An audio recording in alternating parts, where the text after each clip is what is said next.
দুইটা ইম্পর্টেন্ট বিষয় নিয়ে আমাদের কথা বলার আছে। প্রথম বিষয়টা হচ্ছে, আমরা ইতিমধ্যেই খবর পেয়েছি যে বাংলাদেশের প্রায় পনেরোটি ব্রিজে যে টোল দেওয়ার যে ব্যবস্থাটি, এইটি বন্ধ করে দেওয়া হয়েছে স্টুডেন্টদের কথা বলে।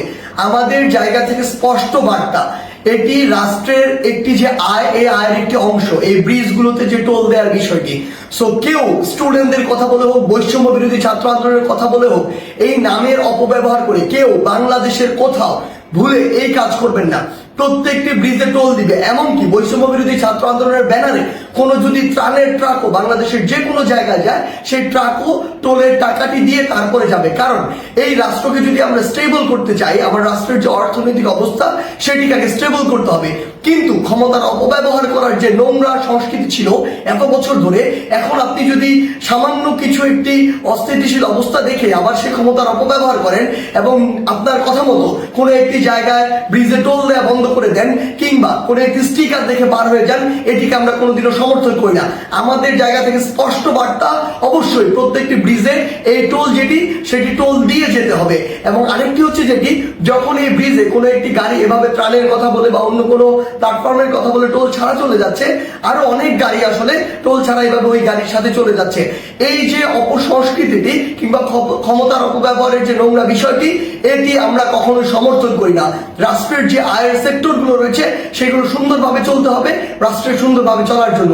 আরেকটি গুরুত্বপূর্ণ বিষয় যেটি আমরা দেখতে পাচ্ছি, বিগত 16 বছরে আওয়ামী লীগ ফ্যাসিস্ট সরকার কি করেছে, তার ক্ষমতার অপব্যবহার করেছে। আওয়ামী লীগ বাদে অন্যান্য যত রাজনৈতিক দল ছিল, ওই রাজনৈতিক দলগুলোকে বিভিন্ন মিথ্যা মামলা দিয়েছে, হয়রানি করেছে, চাঁদাবাজি করেছে, কিংবা তাদেরকে এলাকা ছাড়া করেছে, যেটিকে আমরা কখনোই সমর্থন করি না। বলেই আজকে 16 বছর পরে হলেও ছাত্র জনতার গণঅভ্যুত্থানের মধ্য দিয়ে আওয়ামী লীগের পতন হয়েছে, আওয়ামী লীগ দেশ ছাড়া হয়েছে।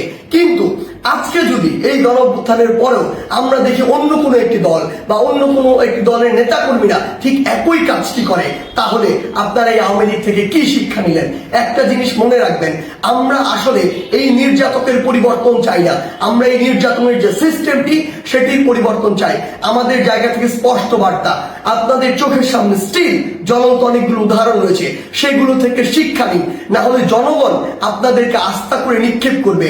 আমরা যেন এটি না দেখি যে কাউকে আবারও মিথ্যা মামলার ওই চক্রটিতে যেতে হচ্ছে, কাউকে আবারও কোনো দোষ ছাড়া বিনা দোষে ঘর বাড়ি ছাড়া করা হচ্ছে, ঘর বাড়ি ভেঙে দেওয়া হচ্ছে, কিংবা তাদেরকে নির্যাতনের শিকার করা হচ্ছে, কিংবা আমরা শুনছি দেশের বিভিন্ন জায়গায় একটি চাঁদাবাজির নতুন চক্র গড়ে উঠছে।